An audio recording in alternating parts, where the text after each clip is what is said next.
Use the appropriate tool to loosen the lug nuts. Before jacking the car up, use your wrench or tire iron to break the lug nuts loose. Do not remove them completely, but turn them a quarter turn or so in the counterclockwise direction each to make them loose enough to unscrew while the vehicle is in the air. You can purchase tire irons from your local auto parts stores that usually have an end that fits all vehicles. You may also choose to simply use a deep socket of the appropriate size with a ratchet or breaker bar. Remove the lug nuts. Because the lug nuts are already loose from before you lifted the car, they should be fairly easy to unscrew the rest of the way. Use a wrench if need be to turn the lug nuts counterclockwise until they come off of the lug studs. The wheel may shift as you remove the lug nuts, so watch your fingers for pinches. Remove the lug nuts across from one another in a star pattern, rather than each one in a row. Apply liquid thread, loosen it if need be. If the lug nuts have rusted over, apply a generous amount of a thread loosener or rust remover to the nuts. Allow it to sit for a few minutes, then attempt to loosen the lug nut again. If the lug nut and stud break, you will need to have a new lug stud installed in order to repair the vehicle. Be sure to use the correct sized socket. A socket that is slightly too large could round off the lug nut. A stripped or rounded lug nut will have to be cut off by a professional. Set the lug nuts aside someplace safe. Place the lug nuts in a safe place to be sure you don't lose them. If you lose a lug nut, you may be able to secure the wheel temporarily with the remaining nuts, but if you lose more than one, it will not be safe to drive the vehicle until they have been replaced. You can purchase replacement lug nuts at your local auto parts store. Store the lug nuts in a small bowl or container so they can't roll away as you work. Pull the wheel toward you. Once the lug nuts have been removed, place your hands on either side of the tire.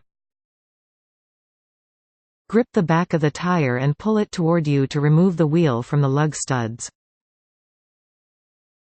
If the wheel has not been removed in a long time, it may require quite a bit of force to pull the wheel off.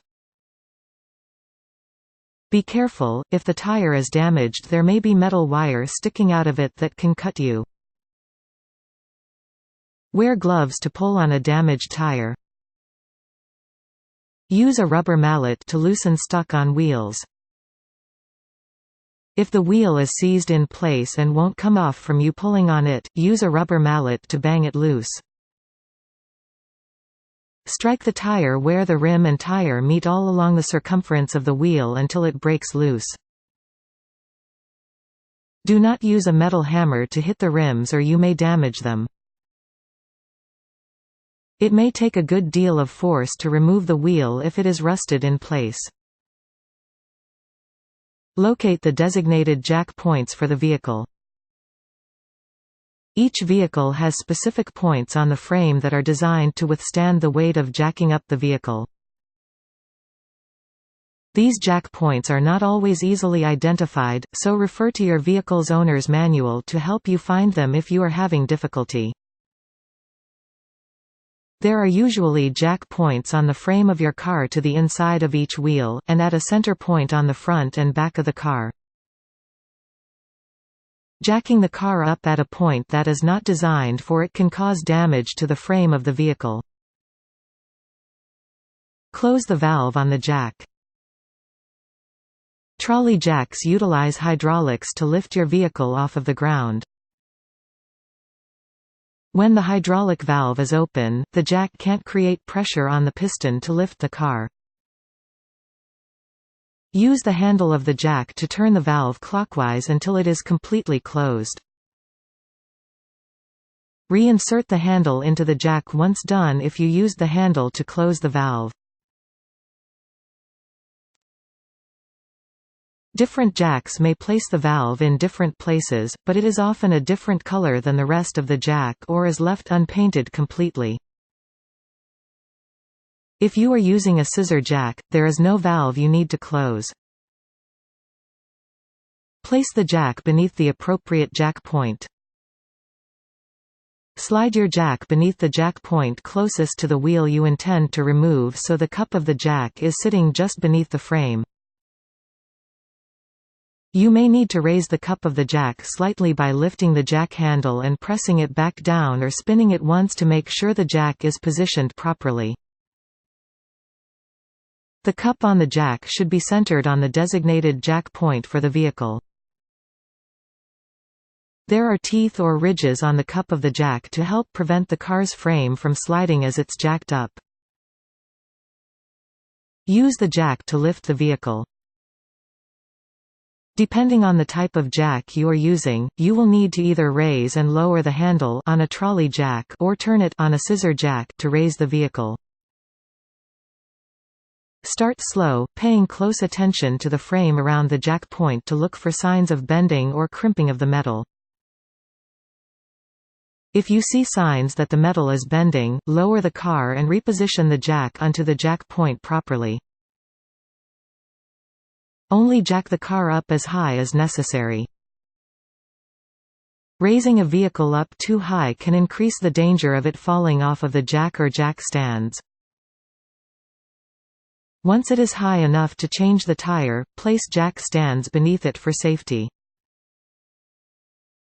Do not place any part of your body under the vehicle unless you have jack stands in place to support it. You only need to lift the vehicle up until the tire is no longer touching the ground to remove it. Find a firm, even area to jack up the car. As you jack up a portion of the car to remove the wheel, the weight of that portion will be centered on the relatively small space beneath the jack. As a result, it is essential that you jack your car up in an area that can support the pressure. Concrete and blacktop are the best options for jacking up the car. It is extremely unsafe to jack a vehicle up on an angle, so it is also very important that you choose a level surface. Never jack up a vehicle on slanted or uneven surfaces. Jacking a car up on a surface that isn't strong enough can cause the jack to topple over or sink. Ensure you have space to work safely. Whether you're using an emergency jack or a trolley jack, it's important to ensure you have enough room to work without putting yourself or others at risk. Make sure you have at least enough room to stand with an outstretched arm toward the jack without coming into contact with a wall or being in the street if you are replacing a flat tire.